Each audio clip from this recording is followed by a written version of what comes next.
पहला प्रश्न, जीवन क्या है?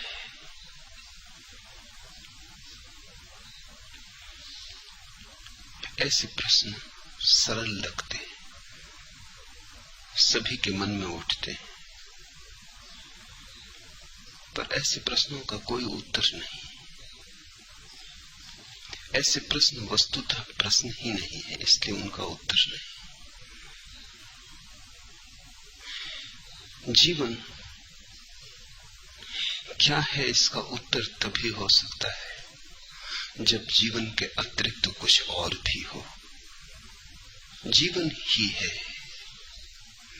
उसके अतिरिक्त कुछ और नहीं है। हम उत्तर किसी और के संदर्भ में दे सकते थे, लेकिन कोई और है नहीं, जीवन ही जीवन है। तो न तो कुछ लक्ष्य हो सकता जीवन का, न कोई कारण हो सकता जीवन का। कारण भी जीवन है और लक्ष्य भी जीवन है। ऐसा समझो, तुमसे कोई पूछे किस चीज पर ठहरे हो, तुम कहो छत पर। और छत किस पर ठहरी है, तो तुम कहो दीवालों पर। और दीवालें किस पर ठहरी हैं, तो तुम कहो पृथ्वी पर। और पृथ्वी किस पर ठहरी है, तो तुम कहो गुरुत्वाकर्षण पर। और ऐसा कोई पूछता चले, गुरुत्वाकर्षण किस पर ठहरा है, तो चांद सूरज पर। और चांद सूरज तारों पर। और अंततः पूछे कि ये सब किस पर ठहरा है, तो प्रश्न तो ठीक लगता है, भाषा में ठीक जचता है, लेकिन सब किसी पर कैसे ठहर सकेगा? सब में तो वही भी आ गया है जिस पर ठहरा है। सब में तो सब आ गया, बाहर कुछ बचा नहीं। इसको ज्ञानियों ने अति प्रश्न कहा है। सब किसी पर नहीं ठहर सकता, इसलिए परमात्मा को स्वयंभू कहा है, अपने पर ही ठहरा है। अपने पर ही ठहरा है, इसका अर्थ होता है किसी पर नहीं ठहरा है।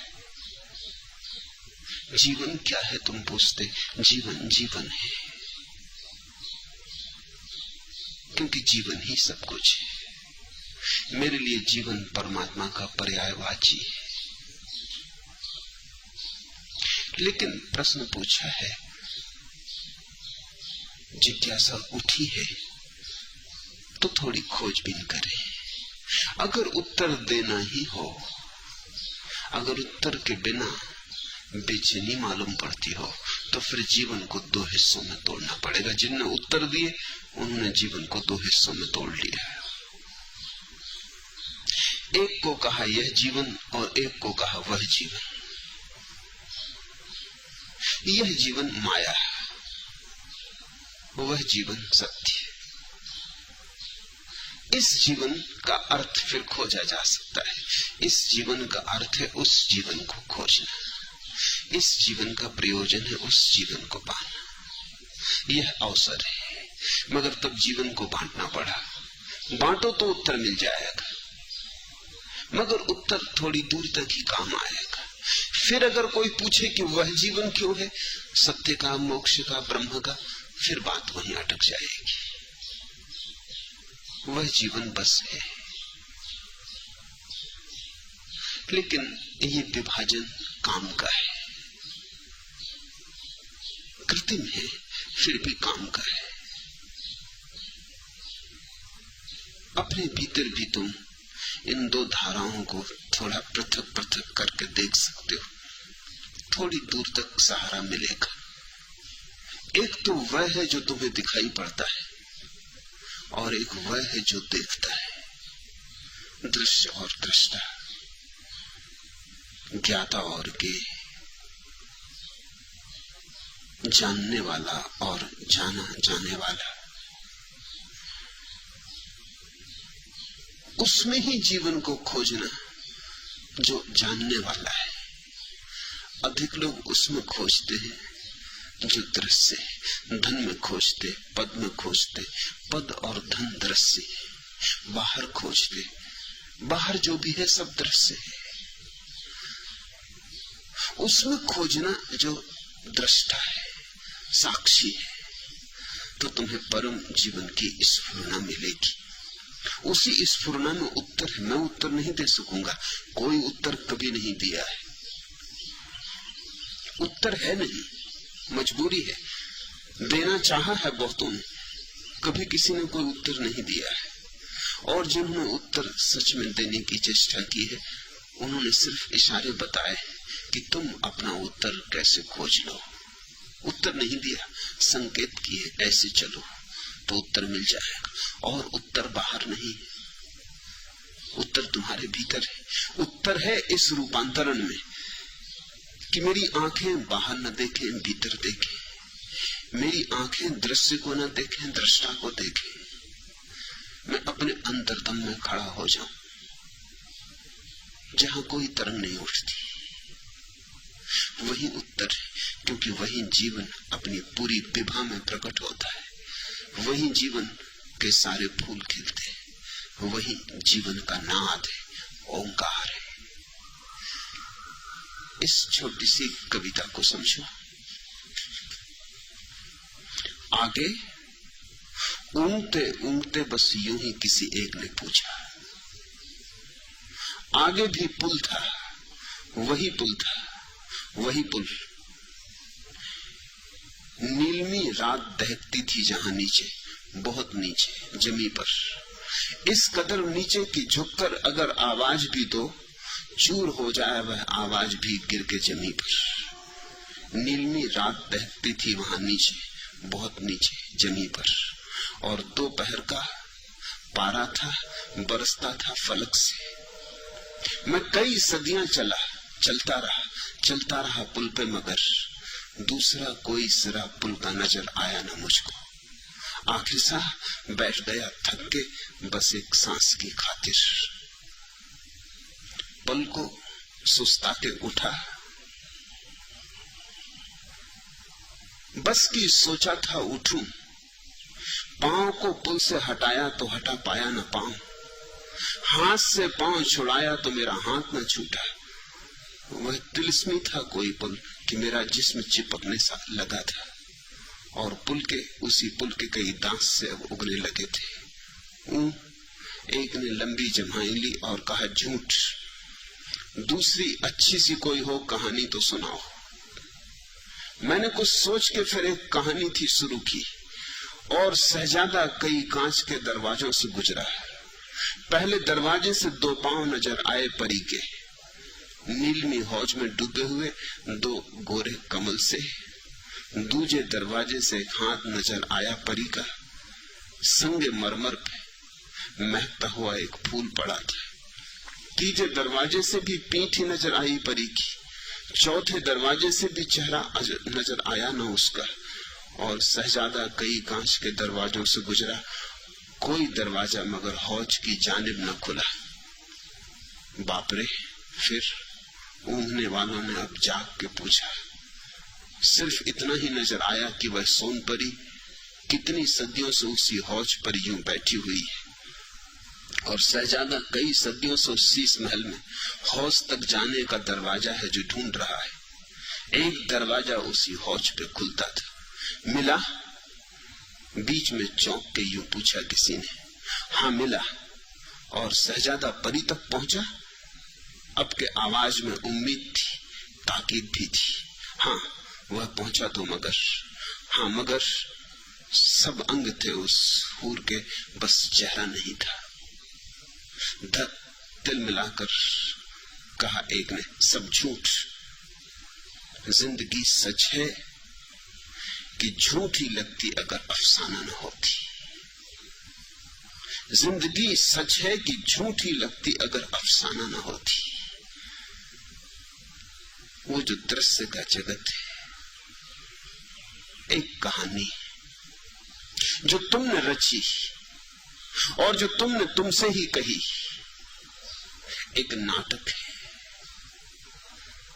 जिसमें निर्देशक भी तुम, कथा लेखक भी तुम, अभिनेता भी तुम, मंच भी तुम, मंच पर टंगे पर्दे भी तुम और दर्शक भी तुम। एक सपना है जो तुम्हारी वासनाओं में उठा और धुएं की तरह जिसने तुम्हें घेर लिया। एक तो जिंदगी यह रही, दुकान की, बाजार की, पत्नी बेटे की, आकांक्षाओं की, संसार जिसे कहा है। और एक जिंदगी और भी है, वह जो भीतर बैठा देख रहा है, देखता है कि जवान था अब बूढ़ा हुआ, देखता था कि तमन्नाएं थी अब तमन्नाएं न रही, देखता था कि बहुत दौड़ा और कहीं न पहुंचा, देखता था, देखता रहा है, सब आया सब गया, जीवन की धारा बहती रही बहती रही। लेकिन एक है कुछ भीतर जो नहीं बहता, जो ठहरा है, जो स्थिर है, जो अडिग है, वह साक्षी। एक जीवन वह है, बाहर का जीवन भटकाएगा, भरमाएगा, उत्तर के आश्वासन देगा और उत्तर कभी आएगा नहीं। भीतर का जीवन ही उत्तर है। तुम पूछते हो जीवन क्या है, तुम्हें जानना होगा, तुम्हें अपने भीतर चलना होगा। मैं कोई उत्तर दूं वो मेरा उत्तर होगा, सांडिल्य कोई उत्तर दे वो सांडिल्य का उत्तर होगा। वो उन्होंने जाना, तुम्हारे लिए जानकारी होगी, और जानकारी ज्ञान में बाधा बन जाती। जानकारी से कभी जानना नहीं निकलता, उधारी से कहीं जीवन निकला है।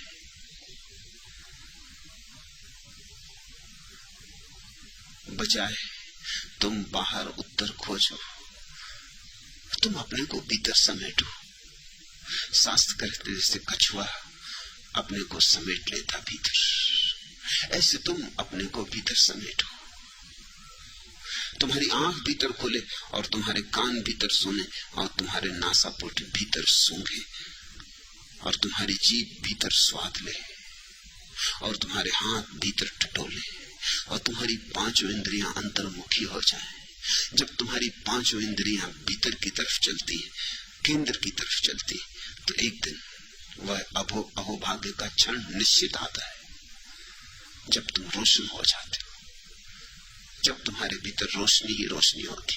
और ऐसी रोशनी जो फिर कभी बुझती नहीं, ऐसी रोशनी जो बुझ ही नहीं सकती, क्योंकि वह रोशनी किसी तेल पर निर्भर नहीं, बिन बाती बिन तेल, अकारण। वही जीवन का सार है, वही जीवन का क्या है।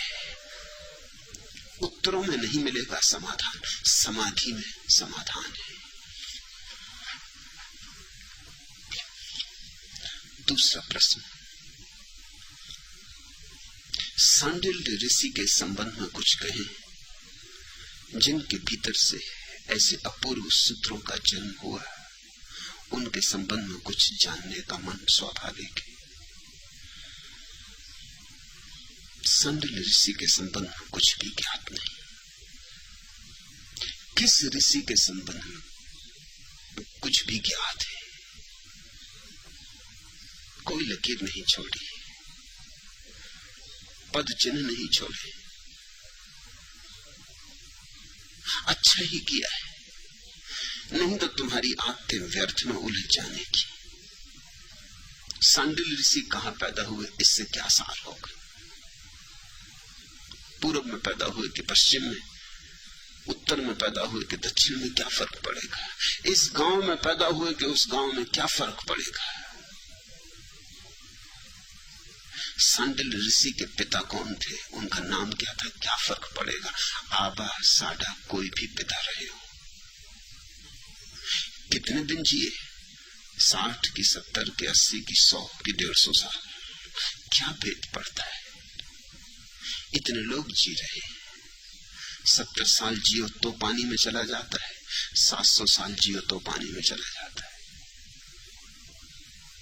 सपना ही है, कितना लंबा देखा। इससे क्या भेद पड़ेगा? जागने पर पाओगे कि सपना लंबा था कि छोटा था, सब बराबर था, क्योंकि सपना सपना था। सांडिल ऋषि के संबंध में कुछ भी पता नहीं, बस यही सूत्र, भक्ति सूत्र, इतनी ही सुगंध छोड़ गए। मगर इतनी सुगंध काफी है,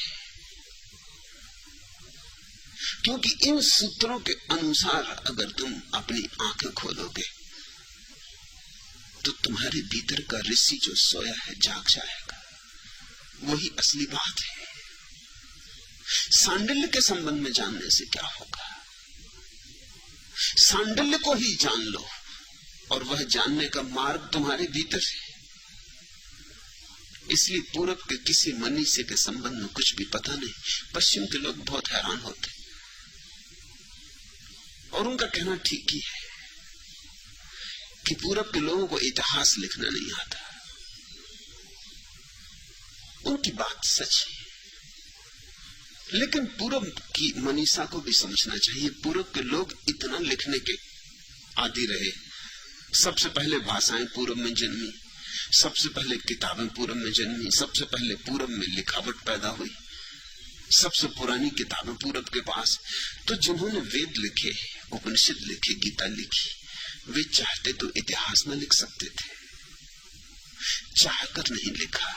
उनकी बात भी समझनी चाहिए, जान के नहीं लिखा। जिन्होंने कहा संसार माया है, वो इतिहास लिखें तो कैसे लिखें? किस बात का इतिहास? बबूलों का इतिहास, इंद्रधनुषों का इतिहास, मृग मरीचिकाओं का इतिहास, जो है ही नहीं उसका इतिहास। पश्चिम ने इतिहास लिखा क्योंकि पश्चिम ने बाहर के जगत को सत्य माना है। इतिहास लिखने के पीछे बाहर के जगत को सत्य मानने की दृष्टि है। सत्य है तो महत्वपूर्ण है। तुम सुबह उठ के अपने सपने तो नहीं लिखते,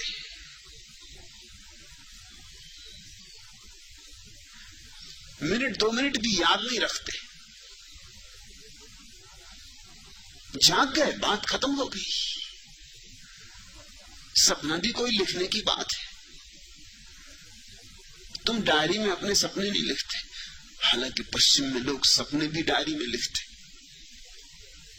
जब बड़े सपने को मान लिया तो छोटे सपने को भी मानना पड़ता है, और जिन्होंने बड़ा सपना ही इंकार कर दिया, वे छोटे सपने की क्या फिक्र करें? सपने के भीतर सपना है। पूरब ने इतिहास नहीं लिखा है क्योंकि पूरब की दृष्टि ये है कि इन सब व्यर्थ की बातों को लिखने से क्या होगा, सार क्या है, प्रयोजन क्या है? सिर्फ बच्चों को सताओगे स्कूल में कि तिथि तारीख याद करते रहे, जिनका कोई मूल्य नहीं है। अब सिकंदर कब पैदा हुआ इससे क्या लेना देना? ना भी हुआ हो तो अच्छा, ना ही हुआ हो तो अच्छा। इस कूड़ा करकट को क्यों याद रखो? ये किस काम पड़ता है? नहीं, पूरब ने पुराण लिखा, इतिहास नहीं लिखा। पुराण बड़ी और बात है। पश्चिम में पुराण जैसी कोई चीज है ही नहीं। पुराण क्या है? एक सिकंदर हुआ, दूसरा सिकंदर हुआ, तीसरा सिकंदर हुआ, सिकंदरों पर सिकंदर हुए। अब सबकी कहानी लिखने से क्या सार है? हमने सिकंदर की जो वृत्ति है उसकी एक कहानी लिख ली, उस वृत्ति की प्रतीक कहानी। एक आदमी धन के पीछे पागल हुआ, दूसरा आदमी धन के पीछे पागल हुआ, तीसरा आदमी धन के पीछे पागल हुआ, करोड़ों लोग धन के पीछे पागल हुए। अब सबका इतिहास लिखने की क्या जरूरत है? धन के पागलपन की बात हमने एक कहानी में निचोड़ कर ली, उसको हम पुराण कहते।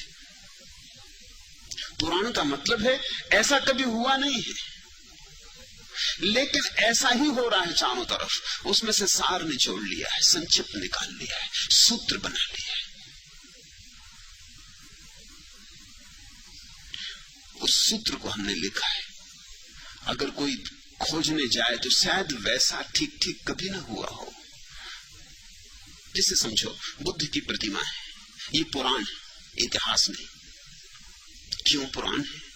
क्योंकि इसमें इस बात की फिक्र नहीं की गई कि बुद्ध की नाक जैसी थी वैसी ही इस प्रतिमा में है या नहीं। इसकी भी फिक्र नहीं की गई कि बुद्ध के बाल जैसे थे वैसे ही प्रतिमा में आए कि नहीं।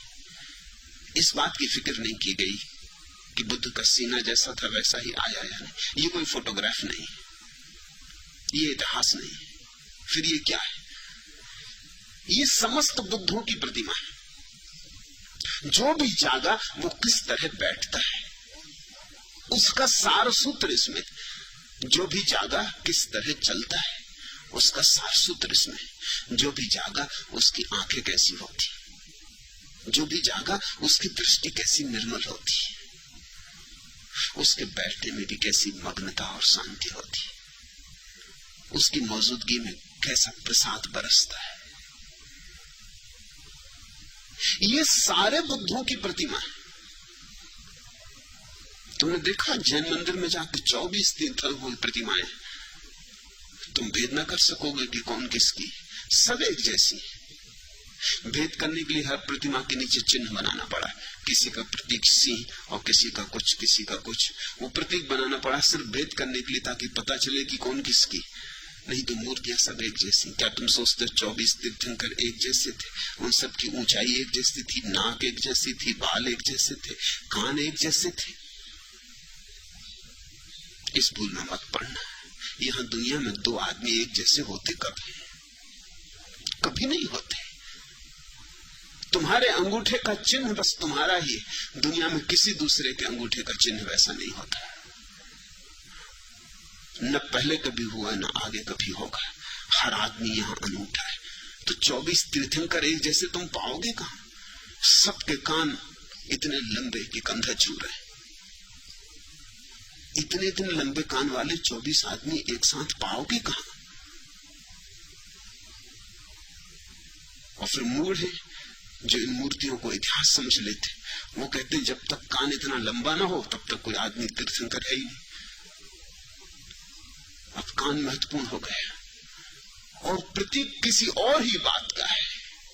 वो लंबा कान सिर्फ सूचक है, संकेत है। वो लंबा कान इस बात का सूचक है कि ये लोग श्रवण में कुशल थे, वही सुनते थे जो था, जैसा था। इन्होंने ओंकार का नाद सुना था, इस बात की खबर देने के लिए लंबा कान बनाया। ये जो नाद से भरा हुआ जगत है इनको सुनाई पड़ गया था। इनकी बड़ी बड़ी आंखें सिर्फ इस बात की खबर है कि इनकी दृष्टि बड़ी थी, गहरी थी, पारदर्शी थी। इनकी अडग प्रतिमा, स्थिर भाव, शून्य भाव इस बात का प्रतीक है कि भीतर इनके सब डमाडोलपन विदा हो गया था, स्थिर हो गए थे। कोई कंपन नहीं उठता था, निष्कंप हो गए थे।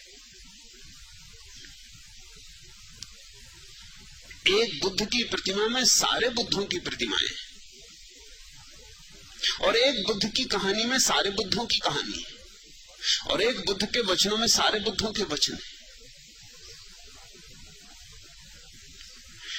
पश्चिम के पास ऐसी दृष्टि नहीं है। वे पूछते हैं इतिहास, हम लिखते हैं पुराण। सांडिल की हमने फिक्र नहीं की। क्या सार है? असार में क्या सार है? तुम पत्र लिखते हो अपनी प्रेसी को, तुम पत्र के नीचे ये थोड़ी लिखते हो कि पार्कर फाउंटेन पेन से लिखा गया, कि लिखते हो तो पागल हो। तुमने पार्कर फाउंटेन पेन से लिखा कि सेफर से लिखा, इससे क्या फर्क पड़ता है? लिखने वाला न तो पार्कर फाउंटेन पेन है, न सेफर फाउंटेन पेन है। फाउंटेन पेन ने तो केवल उपकरण का काम किया है। सांडिल ऋषि तो उपकरण है, परमात्मा बोला। फाउंटेन पेन के संबंध में लिखो तो इतिहास होगा, भ्रांति होगी, भूल हो जाएगी। इसलिए हमने अच्छा ही किया कि ऋषियों के संबंध में कुछ भी नहीं बचाया, ताकि तुम क्षुद्र में ना उलझ जाओ। नहीं तो तुम्हारे इस क्षुद्र में उलझ जाने का इतना गहरा भाव रहता है कि क्षुद्र में ही तुम उलझ जाते हो। अब जैनों में श्वेतांबर हैं, दिगंबर, वो लड़ते रहते क्षुद्र बातों पर, ऐसी क्षुद्र बातों पर कि भरोसा ही ना हो कि इन बातों पर भी कोई लड़ सकता है।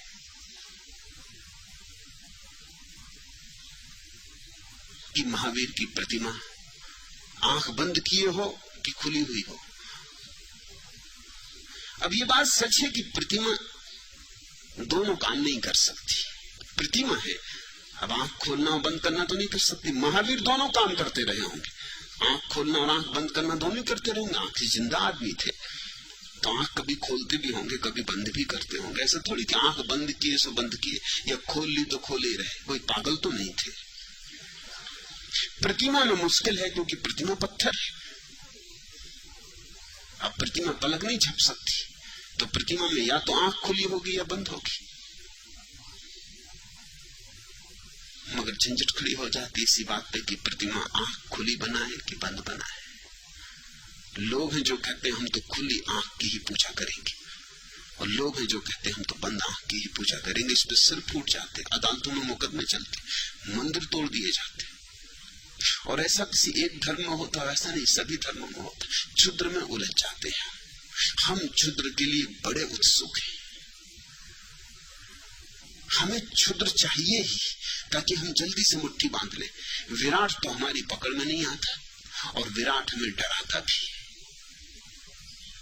अब सांडिल्य सूत्रों को समझने से ज्यादा तुम्हारी चिंता इस बात की कि सांडिल्य ऋषि के संबंध में कुछ पता चलना चाहिए। क्या फायदा, क्या करोगे?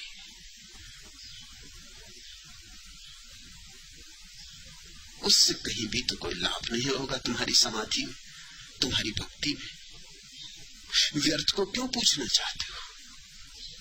कैसे कपड़े पहनते थे कि नहीं पहनते थे, किस मकान में रहते थे, कैसा भोजन करते थे, लेकिन हम क्यों पूछना चाहते? हमारे भीतर ये प्रश्न क्यों उठता है? प्रश्न से भी ज्यादा महत्वपूर्ण ये है, गीता ने पूछा है ये प्रश्न। प्रश्न से भी ज्यादा महत्वपूर्ण ये कि गीता के मन में ये प्रश्न क्यों उठता है।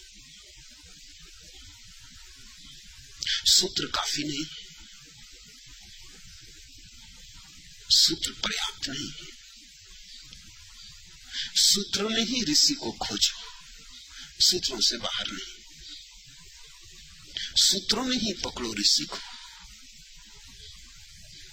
सूत्रों में ही उनकी उपस्थिति है, क्योंकि ये उनके प्राण और उनकी प्रज्ञा है, ये उनका अनुभव है, ये उनकी जीवंत प्रतीति है। ये सूत्र ऐसे ही नहीं है कि किसी लेखक ने लिखे, जिसने जिए।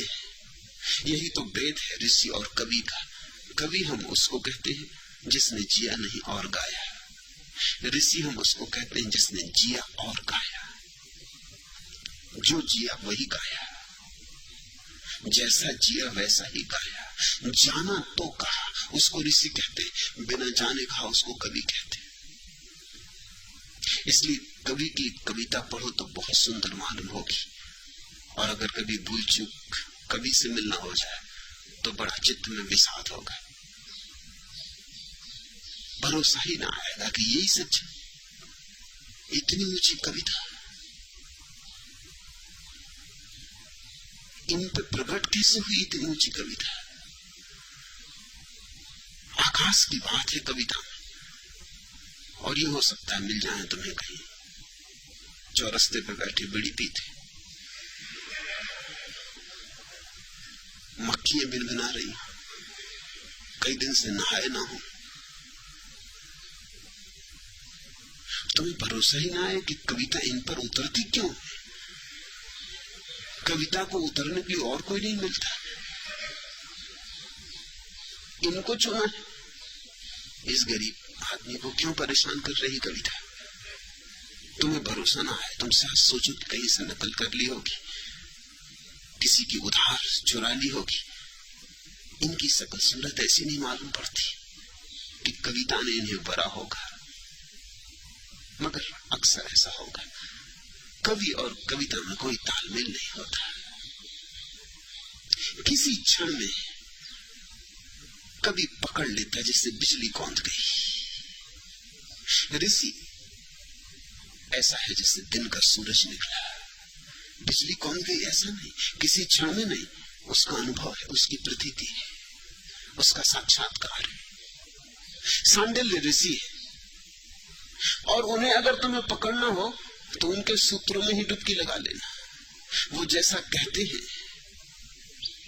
उसको ही अगर तुम समझ गए तो तुम पाओगे कि तुम सांडिल्य ऋषि को समझ गए। ऋषि का अनुभव तुम्हारे भीतर छिपे हुए प्रेम के प्रवाह में होगा। क्षुद्र को मत पकड़ो और क्षुद्र की चिंता भी मत करो। क्षुद्र की चिंता तुम्हारे मन में उठी कि तुम विराट से वंचित होने लगे, मगर हमारी ऐसी ही उत्सुकता है। हम मूल तो प्रश्न पूछते नहीं,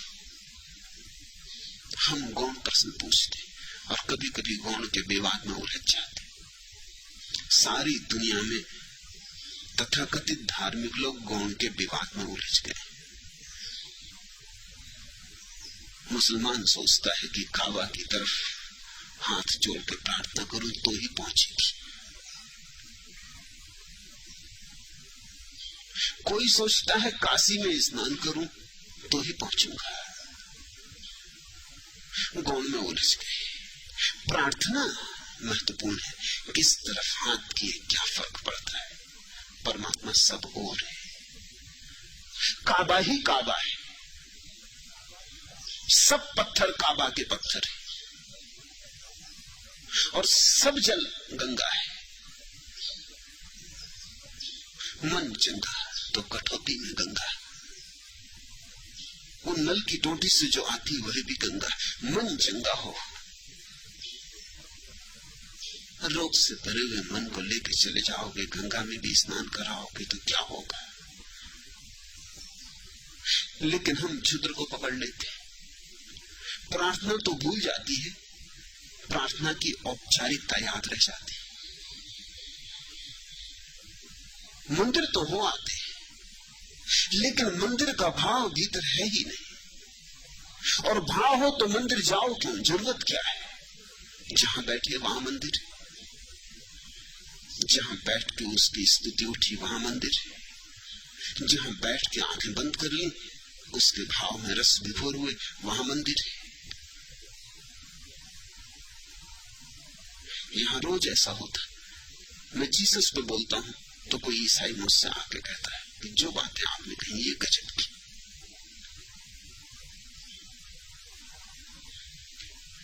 मैं कृष्ण पे बोलता हूं तो हिंदू आके कहता है कि ये बातें आपने बड़ी गजब की।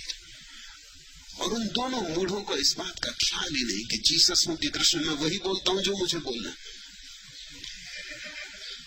मैं बोलने वाला हूं, जीसस और कृष्ण तो खूंटियां हैं जिन पे मुझे जो टांगना वही टांगता हूं। मगर जीसस का नाम और ईसाई का हृदय गदगद हो जाता बस नाम से। मुझे जो कहना है वही कहना है, वही मैंने कृष्ण के नाम से भी कहा है, ठीक वही शब्द सा वही मैंने कबीर के नाम से भी कहा है, ठीक वही अक्षर सा वही मैंने बुद्ध के नाम से भी कहा है। लेकिन ये ईसाई तब बैठा सुनता रहा, इसको कुछ खास भाव नहीं हुआ था। लेकिन जब जीसस का नाम लिया बस तब गदगद हो गया। जीसस से इसके अहंकार का जोड़ है।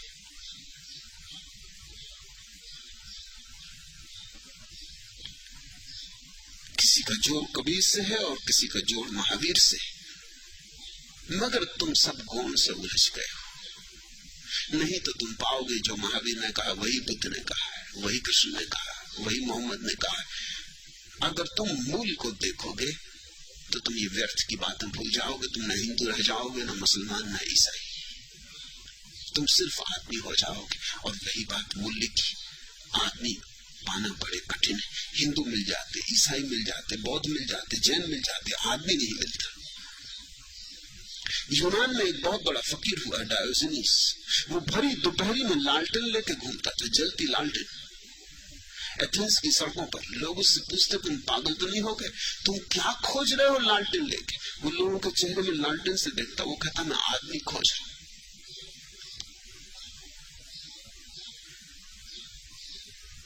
जिंदगी के अंत में जब डायोजनीज मर रहा था तो किसी ने उससे पूछा, अपनी लालटेन रखे पड़ा था। किसी ने उससे पूछा कि तुम जिंदगी भर दिन की भरी दोपहरी में लालटेन जला के आदमी खोजते रहे, मिला? डायोजनीज ने आंखें खोली, होगा आदमी तो नहीं मिला, लेकिन यही क्या कम है कि किसी ने मेरी लालटेन नहीं चुराई। धन्यवाद इसी का कि लालटेन बच गई, नहीं तो कई की नजर लालटेन पे लगी थी। आदमी तो मिलते ही नहीं था। आदमी मिलना कठिन है क्योंकि हर आदमी गौण में उलझ गया है। तुम फिक्र ना करो, सांडिल्य हुए हो कि ना हुए हो, ये सूत्र हो गए, यही बहुत है। ये किसने लिखे क्या फर्क पड़ता है, किस कलम से उतरे क्या फर्क पड़ता है, किस वाणी से बोले गए क्या फर्क पड़ता है। बोलने वाला गोरा था कि काला था, जवान था कि बूढ़ा था, क्या फर्क पड़ता है। ये सूत्र इस बात की खबर देते हैं कि जिसने भी कहे पहुंच गया था, जिसने कहे जान के कहे ऋषि था। इन सूत्रों में तुम डुबकी लगाओ। तीसरा प्रश्न, आपने कल श्रद्धा का महत्व कहा, लेकिन बुद्धि श्रद्धा करने में बाधा बनती, वह आशंका करती है, प्रश्न उठाती। आशंका और प्रश्नों में अश्रद्धा है ही नहीं। आशंका और प्रश्न श्रद्धा की तलाश है। बुद्धि बाधा नहीं बनती। बुद्धि तुम्हें साथ दे रही। बुद्धि कहती जल्दी श्रद्धा मत कर लेना, नहीं तो कच्ची होगी। बुद्धि कहती भले ठीक जांच परख तो कर लो। तुम बाजार मिट्टी का घड़ा खरीदने जाते हो, 2 पैसे का घड़ा, तो सब तरफ से ठोक पीट के लेते हो या नहीं? तुम ये तो नहीं कहते कि ये बुद्धि जो कह रही जरा घड़े को ठोक पीट लो, ये दुश्मन है घड़े की। नहीं, घड़े की दुश्मन नहीं, ये कह रही जब घड़ा लेने ही निकले हो तो घड़ा जैसा घड़ा लेना, पानी भर सको ऐसा घड़ा लेना। श्रद्धा करने निकले हो तो ऐसी श्रद्धा लेना कि परमात्मा को भर सको। ऐसा टूटा फूटा घड़ा मत ले आना, कच्चा घड़ा मत ले आना कि पहली बरसात हो घड़ा बह जाए, पानी आए और रुके ना। छिद्र वाला घड़ा मत ले लेना। वे तुम्हारे सारे प्रश्न घड़े को ठोकने पीटने के, बुद्धि के दुश्मन मत बन जाओ। ऐसा मत सोच लो कि बुद्धि अनिवार्य रूप से श्रद्धा के विरोध में, नहीं, जरा भी नहीं। सिर्फ बुद्धिमान ही श्रद्धालु हो सकता है। बुद्धिहीन श्रद्धालु नहीं होता, सिर्फ विश्वासी होता है। और विश्वास और श्रद्धा में बड़ा भेद है। विश्वास तो इस बात का संकेत है केवल कि इस आदमी को सोच विचार की क्षमता नहीं। विश्वास तो अज्ञान का प्रतीक है। जो मिला सो मान लिया, जिसने जो कह दिया सो मान लिया। न मानने के लिए, प्रश्न उठाने के लिए तो थोड़ी बुद्धि चाहिए, प्रखर बुद्धि चाहिए। बुद्धि सिर्फ तुमसे ये कह रही है उठाओ प्रश्न, जिज्ञासाएं खड़ी करो, सोचो। और जब सारे प्रश्नों के उत्तर आ जाएं और सारी शंकाएं कुशंकाएं गिर जाएं, तब जो श्रद्धा का आविर्भाव होगा वही सच है। मैं तुम्हारे पक्ष में, मैं तुमसे ये कहती नहीं कि तुम विश्वास कर लो। विश्वास ने ही तो मारा, विश्वास ही तो डुबाया है तुम्हें। विश्वास नहीं तो तुम्हें हिंदू मुसलमान ईसाई बना दिया। मैं तुम्हें धार्मिक बनाना चाहता हूं। धार्मिक आदमी का अर्थ होता है खोजेगा, खोजी होगा, बेरहम खोजेगा, जरा भी अपने को बचाएगा नहीं, चाहे कितने ही कष्ट में पड़ना पड़े, और चाहे कितनी ही पीड़ा से गुजरना पड़े, और चाहे कितनी ही बेचैनी सहनी पड़े। निश्चित ही जब प्रश्न उठते हैं तो बेचैनी होती, क्योंकि हर प्रश्न कांटा बन के चिप जाता है। और जब शंकाएं उठती हैं तो निश्चित ही सब समाधान खो जाते हैं, संताप पैदा होता है, भय पैदा होता है, पैर थरथराने लगते, जमीन पैर के नीचे से खिसक जाती। कोई फिक्र ना करो, यही सम्यक श्रद्धा को पाने का मार्ग है। पूछो, दिल खोल के पूछो, समग्रता से पूछो, कंजूसी मत करना।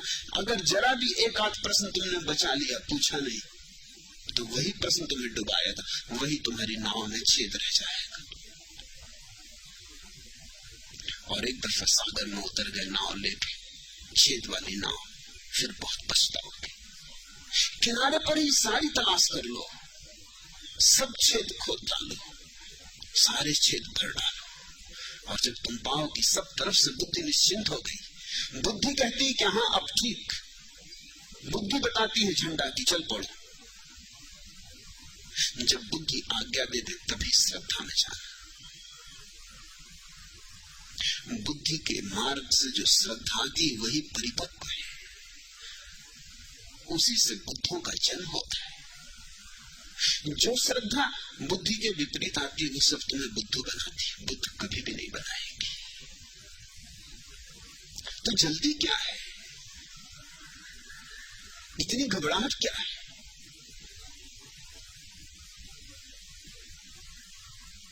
खोजो, खोज में पीड़ा है, खोज आग है जो जलाती मगर निखारती भी। हर प्रश्न जो उठता है वो सम्यक है, उसका हल खोज। दो ही होंगी संभावनाएं, या तो हल मिल जाएगा, प्रश्न शांत हो जाएगा, या खोजते खोजते पता चलेगा कि ये प्रश्न ही नहीं, इसमें बुनियादी भूल है, इसका उत्तर नहीं हो सकता। जैसे कोई आदमी पूछे कि हरे रंग की सुगंध क्या है, प्रश्न जैसा लगता है मगर है नहीं। अब रंग का सुगंध से क्या लेना देना? हरे रंग में कोई भी सुगंध हो सकती और निर्गंध भी हो सकता है। हरा रंग और सुगंध का कोई संयोग नहीं है। अब कोई पूछे हरे रंग की सुगंध क्या है, तो भाषा में तो प्रश्न बिल्कुल ही ठीक मालूम पड़ता है, लेकिन अस्तित्व में गलत है। मगर ये भी मैं कहूंगा, किसी पे भरोसा करके मत मान लेना, क्योंकि पता नहीं वो आदमी तुम्हें धोखा देना चाहता हो। यहाँ बहुत धोखेबाज, या हो सकता है वो आदमी तुम्हें धोखा न देना चाहता हो, खुद धोखे में पड़ गया हो, क्योंकि यहाँ स्वयं को धोखा देने वाले लोग भी।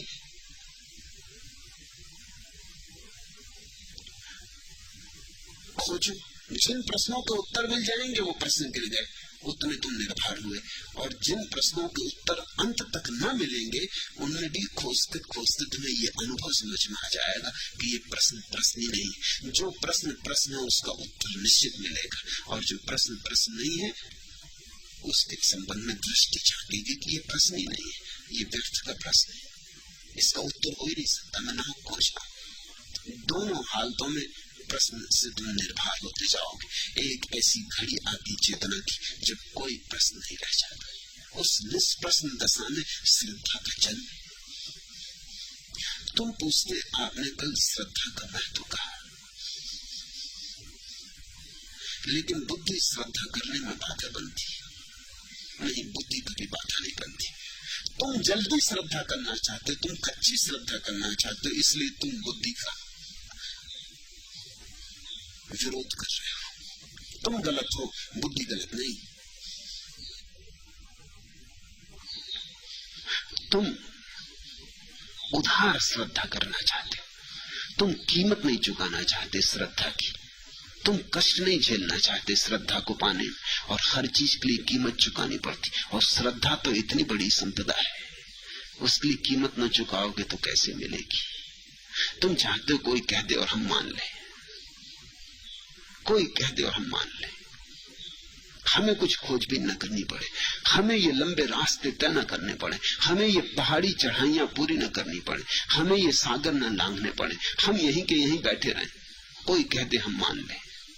बुद्धि इसमें बाधा डालती, बुद्धि श्रद्धा में बाधा नहीं डालती, बुद्धि तुम्हारी इस बेईमानी में बाधा डालती ये तो तुम सस्ती और जो मुफ्त श्रद्धा चाहते हो उसमें बाधा डालती, और अच्छा है कि बाधा डालती। बुद्धि तुम्हें चैन न लेने देगी। ऐसी मुफ्त ओढ़ ली गई श्रद्धाएं बुद्धि उखाड़ के फेंक देगी।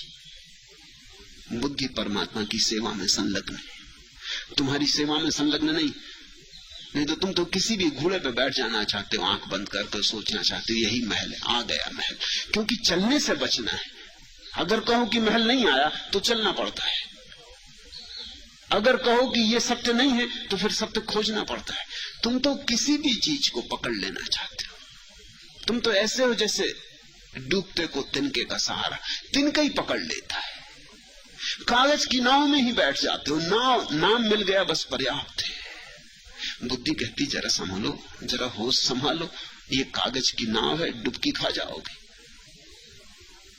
अभी कम से कम किनारे पर हो, इस किनारे पर ही सही, कम से कम किनारे पर। उस किनारे पर पहुंचना हो तो कोई ठीक सम्यक नाव खोजो। ये कागज की नावों से नहीं पहुंच पाओगे। तुम्हारे पिता ने कह दिया कि मान लो, और तुमने मान लिया ये कागज की नाव। न तुम्हारे पिता को पता है, उनके पिता ने उनसे कह दिया था, उनको भी पता नहीं था। ऐसी उधारी चल रही। तुम जिंदगी को इस तरह जी सकते हो। तुम्हारे पिता ने कह दिया कि बेटा मैंने भोजन कर लिया, अब तुझे क्या जरूरत है, तू मान ले कि पेट भर गया। तो तुम मानते नहीं, तुम कहते पिताजी आपका भर गया होगा, मेरा तो भरना चाहिए। मैं भोजन करूंगा तब मेरा भरेगा, आपके भरने से मेरा नहीं भरता। मैं अपनी तृप्ति चाहता हूं, मैं भी हूं। लेकिन पिता ने कहा कि ईश्वर है, मैं मानता हूं, तू भी मान ले। और तुमने मान लिया। असल में तुम ईश्वर को खोजने से बचना चाहते हो। तुम चालबाजी कर रहे हो। तुम कहते हो कौन झंझट में पड़े। तुम नास्तिक हो। तुम कहते हो कि मैंने ईश्वर को मान लिया, मगर तुम नास्तिक हो, क्योंकि तुम ईश्वर को पाने की झंझट में नहीं पड़ना चाहती। यही तो नास्तिकता है। तुमसे तो वो नास्तिक बेहतर है जो कहता है मैं ईश्वर इस तरह नहीं मानूंगा जब तक देख नहीं लूंगा। वो कम से कम तुमसे ज्यादा झंझट ले रहा है, परेशानी ले रहा है, चिंता ले रहा है। उसकी रातों में बेचैनी होगी, कई बार जाग आएगा, डरेगा, घबराएगा। बुढ़ापा पास आएगा तो सोचेगा अब मान लेना चाहिए, मौत करीब आती, कहीं हो ही ना, कहीं ऐसा ना हो कि मर के और उसके सामने खड़ा होना पड़े, वो पूछे कि कहो जनाब मानते नहीं थे, अब बोलो, कभी पूजा नहीं की, अब जाओ नरक। बुढ़ापा करीब आता है तो नास्तिक भी सोचने लगता मान ही लो, हर्ज क्या है, बिगड़ेगा क्या। यही समझो कि कुछ समय पूजा पत्री में खराब हुआ, और क्या बिगड़ने वाला है। हुआ तो काम आ जाएगा, और नहीं हुआ तो अपना खोया क्या। वो संभाल रहा है, वो व्यवसाय कर रहा है। उससे तो नास्तिक कहीं ज्यादा ईमानदार है। वो कहता है ठीक है, जो होगा होगा, मगर जब तक मैं अनुभव न कर लूं कैसे मानूं। मैं नास्तिक का विरोधी नहीं। मेरी तो दृष्टि यही है कि परम आस्तिकता नास्तिकता के मार्ग से ही आती। मैं तो नास्तिकता को आस्तिकता का विरोध नहीं मानता, सीढ़ी मानता हूं। झूठा आस्तिक कभी आस्तिक नहीं हो पाता, सच्चा नास्तिक निश्चित ही आस्तिक हो जाता है। अब तुम कहते हो कि बुद्धि बाधा डाल रही, बुद्धि बाधा डाल रही है, तुम जल्दी से पकड़ लेना चाहते हो। बुद्धि की बड़ी कृपा है तुम पर। उसके प्रश्नों को सुनो, उसकी शंकाओं पर विचार करो। वो जो तुम्हारे भीतर बवंडर उठाती है, उन बवंडरों से गुजरो। वो जो तूफान उठाती है, उनसे गुजरना होगा।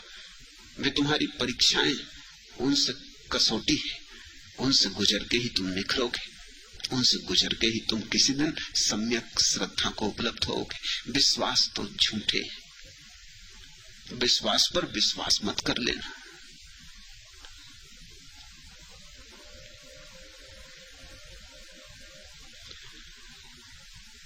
बहुत लोगों ने अपनी बुद्धि को मौका नहीं दिया है। बुद्धि का तत्व परमात्मा तत्व है। जो तुम्हारे भीतर प्रश्न पूछ रहा है वह भी परमात्मा है। बहुत लोग बुद्धि को अवसर ही नहीं देते, उसको दबा के रखते, उसको उभरने नहीं देते। इसलिए तो अधिक लोग पंगु रह जाते, पक्षाघात, अप्रोढ़ रह जाते, बचकाने रह जाते, उनके जीवन में परिपक्वता नहीं आती। मैं सभी प्रश्नों के पक्ष में हूं। या तो प्रश्न सच्चे होंगे तो उत्तर मिल जाएंगे, या प्रश्न झूठे होंगे तो उनका झूठ दिखाई पड़ जाएगा। दोनों हालत में लाभ है, मगर चलो बुद्धि के साथ।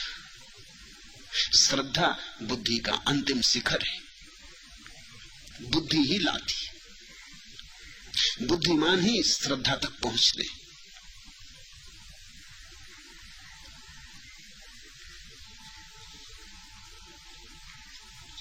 एक जगह नाटक हो रहा था। उस नाटक का एक पात्र एक गधा भी था। गधे को अभिनय करता देखने के लिए सैकड़ों लोग आए। नाटक निहायत घटिया और बोर था। अंत में निर्देशक ने गधे को मंच पर बुलाया। गधे ने आके निर्देशक को एक दुलत्ती मारी और चला गया। एक प्रसिद्ध आलोचक ने बगल में बैठे एक मित्र से कहा, यार, गधा न केवल एक अच्छा कलाकार ही था, एक सुलझा हुआ समीक्षक भी था।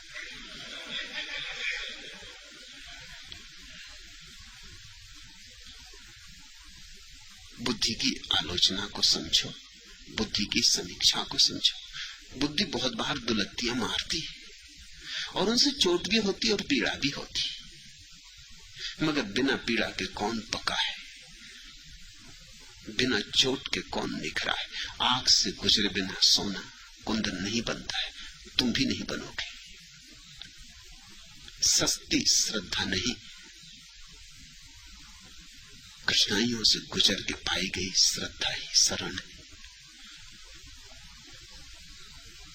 तीसरा प्रश्न, प्रीति और कामना के बीच क्या कुछ संबंध है? प्रीति तो शुद्ध भाव दशा है। प्रीति यानी परमात्मा, वही जीसस ने कहा है, प्रीति अर्थात परमात्मा। प्रीति तो शुद्ध दशा है, जैसे प्रकाश जले, शुद्ध, किसी चीज पर ना पड़े, ऐसी प्रीति है। फिर प्रीति जब किसी पर पड़ती है, किसी विषय पर पड़ती है, तो उसके रूप बनने शुरू हो जाते। जैसे जल को हम किसी बर्तन में रख देते हैं तो बर्तन का आकार ले लेता है, ऐसी ही शुद्ध प्रीति जब किसी पात्र में गिरती है तो पात्र का आकार ले लेती है। अगर पत्नी से हो तो प्रेम, अगर बेटे से हो तो स्नेह, अगर गुरु से हो तो श्रद्धा। मगर ये सब है प्रीति के ही रूप, और सभी के भीतर एक ही ऊर्जा आंदोलित हो रही है, लेकिन जिस विषय पे पड़ती है उस विषय की छाया भी पड़ने लगती। तो समझना, तुमने पूछा प्रीति और कामना के बीच क्या कुछ संबंध है। प्रेम में कामना बहुत ज्यादा है, पति पत्नी का प्रेम है, उसमें कामना बड़ी मात्रा में है। स्नेह में उतनी बड़ी मात्रा में नहीं, लेकिन थोड़ी है। अपने बेटे से, अपनी बेटी से जो प्रेम है, जो लगाव है, उसमें भी आकांक्षा छिपी है। कल बेटा बड़ा होगा, जो महत्वाकांक्षाएं मैं पूरी नहीं कर पाया, यह पूरी करेगा। बेटे के कंधे पर बंदूक रख के चलाने की इच्छा किस बाप की नहीं। मैं धन नहीं कमा पाया, कमाना चाहता था, बेटा कमाएगा। मैं मर जाऊंगा लेकिन बेटा मेरे नाम को बचा रखेगा। इसलिए तो लोग सदियों से बेटे के लिए दीवाने रहे। बेटी पैदा होती तो इतने प्रसन्न नहीं होता, क्योंकि उससे नाम नहीं चलेगा। बेटा पैदा होता उससे नाम चलेगा, और नाम चलाने की आकांक्षा कामना है, अहंकार की यात्रा है। मेरा नाम रहना चाहिए, जैसे तुम्हारे नाम न रहने से दुनिया का कुछ बिगड़ जाएगा। तुम रहो कि ना रहो, दुनिया का कुछ बिगड़ता नहीं, तुम्हारे नाम का मूल्य क्या है। लेकिन लोग कहते नहीं, चला आया चलता रहे। एक तरह की परोक्ष अमरता की आकांक्षा है कि पता नहीं हम तो बचे न बचे, लेकिन कुछ तो बचेगा, हमारा अंश सही, हमारा बेटा सही है तो हमारा खून, फिर इसके बेटे होंगे, इसी बहाने जिएंगे, मगर जिएंगे, ऐसी जीवेशना है। तो कामना तो है ही, पति पत्नी जैसी प्रगाढ़ वासना जैसी नहीं है, मगर फिर भी महत्वाकांक्षा है। उससे भी कम रह जाती है गुरु के साथ जो श्रद्धा का संबंध है, उसमें और भी कम हो गई, पर फिर भी है, क्योंकि गुरु से भी कुछ पाने की आकांक्षा है। मोक्ष, ध्यान, समाधि, कुछ पाने की आकांक्षा है, मगर शुद्ध होती जा रही, कम होती जा रही। पति पत्नी के प्रेम में सर्वाधिक, पुत्र पुत्रियों के प्रेम में उससे कम, श्रद्धा में बहुत निम्न, 1% रही जैसे। पति पत्नी के प्रेम में 99% थी। फिर जब 1% भी शून्य हो जाता है तो श्रद्धा का भी अतिक्रमण हो गया। तब भक्ति में कामना जरा भी नहीं रहती। अगर भक्ति में कामना रहे तो भक्ति नहीं।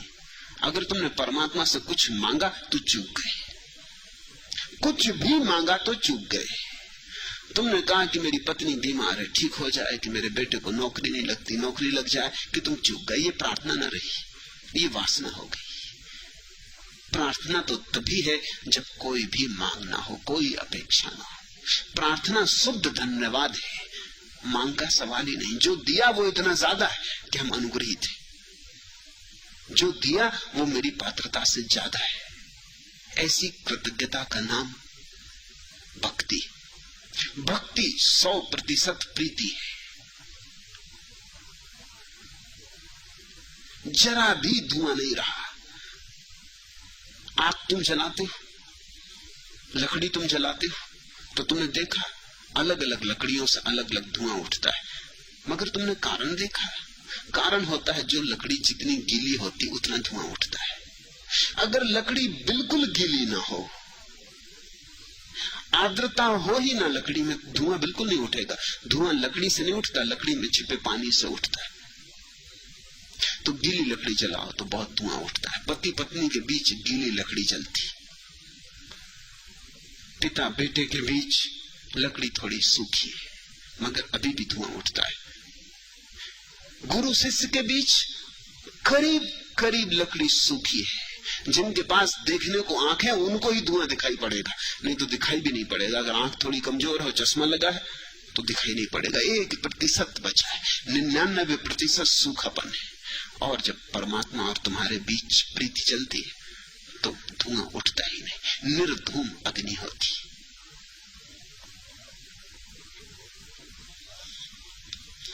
इस परम स्थिति के 2 रूप हो सकते हैं। एक का नाम ध्यान, एक का नाम भक्ति। अगर ये परम प्रीति की दशा, निर्धूम दशा, परमात्मा की तरफ उन्मुख हो, समग्र के प्रति उन्मुख हो, तो भक्ति इसका नाम है। और अगर ये किसी के प्रति उन्मुख ना हो, अंतर्मुखी हो, अपने में ही गिर रही हो, ये प्रीति का झरना स्वयं में ही गिर रहा हो, कहीं ना जा रहा हो, इसकी कोई दिशा ना हो, तो ध्यान। इन 2 ही मार्गों से आदमी ने पाया है। बुद्ध ने ध्यान से, मीरा ने भक्ति से। दोनों की शुद्ध दशाएं। बुद्ध की प्रीति अपने ही भीतर उमगती है, लबालब झील बन गई।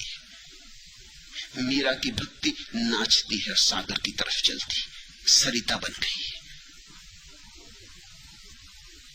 पर दोनों ही हालत में प्रीति शुद्ध हो गई।